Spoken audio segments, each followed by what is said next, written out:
or welcome back. If you are new here, my name is May, and today I wanted to get into a topic which I feel like it's relevant to the luxury community. I feel like we know of major fashion houses that take over the luxury category, but there are some fashion houses that are totally overlooked, and I feel like we need to focus into giving these fashion houses a little bit more credit.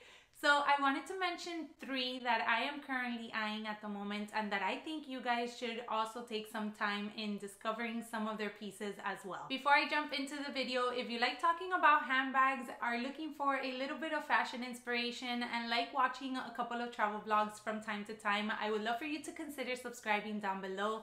I love this little community that we've built here, and it's just so much fun to be able to chat with you guys. Now, jumping right in, and that is addressing the first luxury fashion house that I think you should not sleep on, and that is Mulberry. Now, Mulberry is the youngest fashion house out of the 3 that I will be mentioning in today's video. However, don't knock it off because of that. It has a ton of years of experience in the leather industry. It was actually founded and created in 1971. And the founder actually started it off in his kitchen. And some of their iconic pieces being the Basewater and now the Alexa, which was kind of reissued in the last couple of years or so, are some really iconic handbags that I feel would suit anybody's personal style. The Basewater, they've released it in so many different options. They now have a crossbody, they have a top handle, they also have a really nice tote that's great for the office. And the Alexa comes in different sizes. However, it's more or less stayed within the same silhouette, which I feel is very classic to the fashion house. In my opinion, Mulberry is one of those brands that has really focused in creating and perfecting their leather, and they've done an amazing job. You can tell even by some of the bags in the pre-loved market that their leather really holds up over time. Of course, like any other fashion house, there are some bags that you will see that are totally beat up, but for the most part, this leather has shown to wear really well over time. And I really like the understated and subtle logo that Mulberry stands behind. I feel like it's very classic, and it just makes their bags even that much more elegant by keeping the logo very minimal. I have personally decided I do want to venture out into different fashion houses. I feel like, yes, we always gravitate to the Louis Vuittons, maybe the Chanels, maybe YSL, but there are some fashion houses that are offering some amazing handbags for the fraction of the price that these other fashion houses are. I feel like those are kind of taking advantage of the fact that they're so well known and so popular, and that's why they price their bags so high. So Mulberry personally has definitely caught my eye. I love their mini Basewater. I think it's such a fun and cute bag. It does have a removable strap, which I think is amazing because you can carry the bag top handle and then kind of give it a little bit more of an elegant look. I also love the Alexa, both in the larger size and in the mini size or the smaller size. This is also a very casual bag in my opinion, which would go perfect with my style because I am typically a very casual dresser. I have heard a little bit of fuss around the opening of it, so that's what's kind of holding me back. But regardless of the fact, these are 2 full leather handbags, and they're each under $1,500, which at this point in time in the luxury community or world is very difficult to come across. Now, the next fashion house that we should definitely not sleep on is Loewe. Loewe was actually founded in Spain in 1846, and its original workshop is still standing to date. So talk about so much history. Their main piece is the puzzle bag. I think that's the first bag that everybody thinks about when we think about Loewe, and this bag has been around for so many years.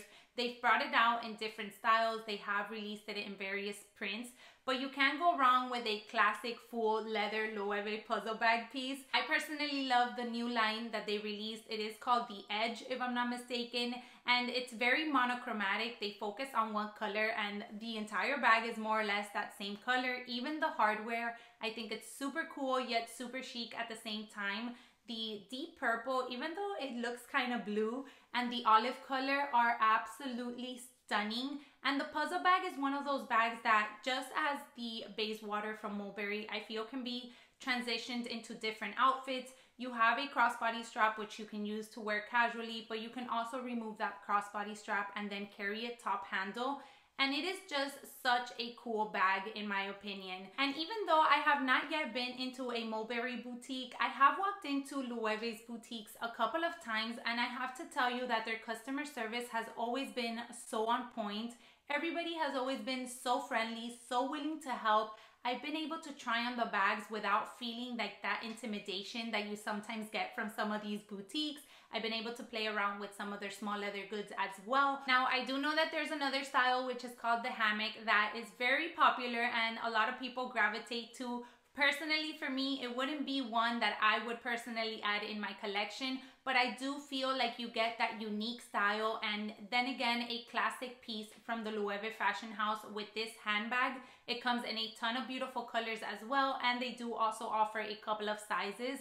So the reason why I feel like you shouldn't sleep on this brand is I've realized that certain silhouettes have worked for the fashion house for so many years, and they've gone ahead and just either made those specific silhouettes better over time or just added a few little differences here and there just to keep up with the times and the changes as well. I mean, that is part of the fashion industry. I really do feel like this is a fashion house that is here to stay and should definitely get a lot more recognition than it does. Now, before I dive into that last fashion house, let me know down below if there are any specific luxury fashion houses that didn't catch your eye at first, but as you started discovering new pieces or just dove a little bit more into the website to see what they had to offer, it definitely caught your eye and changed your mind about it, and if you ended up adding any pieces from that specific fashion house. Moving on to number 3, and that is Salvatore Ferragamo. Now, what caught my attention the most about this fashion house as I was doing a little bit of research is that the founder actually started it at the age of 9, and really he just began doing more of shoes and focusing on that. And as time went by, obviously he expanded and then now offers a range of different things within the fashion house. I recently added my first Ferragamo belt, and we have it right here. It is the reversible in this beautiful camel and in a black color. I had been looking for a belt that was reversible with these 2 colors in particular, just so that I can take it whenever I do travel. I love the Ferragamo logo that it has. Once again, it's very subtle yet very classic as well. It goes perfect with all of my looks.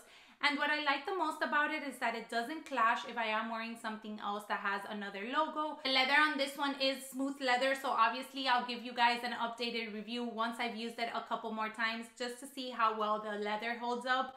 But in particular, what always catches my eyes about the Ferragamo fashion house is their shoes. They do have the Viva pumps, which I think is like their most iconic. I love the little bow that it has in the front. I feel like it's very girly and it'll just give you that girly touch that your outfit looks. I particularly love the one that has the wider heel just because I do feel like it would be a lot more comfortable. And now that I found out that the founder actually started it by making shoes, it makes me that much more confident into wanting to add one of these pairs into my collection and give them a shot. Moving on from shoes, they have beautiful handbags as well. They do have the Studio box bag, which I feel is like one of their classic handbags. When I think of Salvatore Ferragamo, this is the bag that comes to mind. It's the one that I've seen the most of. It doesn't take away from the fact that they have a range of beautiful handbags, but this one in particular is just very classic. I feel like it's a great bag to dress up or down. You do have a crossbody strap that comes with it, and I really love the closure that it offers with the little Salvatore Ferragamo logo. I just feel like that adds that finishing touch that the handbag needs. They do have very loud logo ones if you're into that vibe for that specific handbag. Don't get me wrong, I can definitely go for a loud logo every now and then, but when I want to add a very classic piece that I know will be able to fit into my closet for years and years to come, I like to go with an understated silhouette just like this one. All right, everyone, so that does it for this video. I just wanted to share 3 fashion houses that have definitely been catching my eye. And as I said, I've been diving into their website and kind of considering pieces that I would love to add into my collection. Minx for All, or Minnie here on YouTube, says it best. Whenever you want to try a new fashion house, going the route of maybe adding a small leather good is the best way. And I totally agree. You're not splurging on thousands and thousands of dollars on a handbag, and a small leather good, it's gonna get a lot of views, so you'll be able to see how well the leather can hold up. So for that reason, I'll probably go that route, hence why I added the belt from Ferragamo. I'm thinking about adding maybe a card holder or maybe something small from Loewe as well as Mulberry. Even though that the price range for Mulberry's bag, in my opinion, we are talking about luxury here, is very reasonable. You're talking about an all leather bag, and some of them are even under $1,000. But as of now, I just wanted to share my thoughts, my opinions, what I think about these fashion houses, and why I think that these are fashion houses that should not be overlooked, just because they do offer those very elegant yet timeless silhouettes. Let me know if you agree with my top 3 picks down below, or if you have any other underrated or overlooked fashion house that I should be made aware of. If you did enjoy the video, don't forget to give me a thumbs up and subscribe down below as well. As always, thank you guys so much for taking some time out of your day to watch today, and I'll catch you all in my next one. Bye everyone.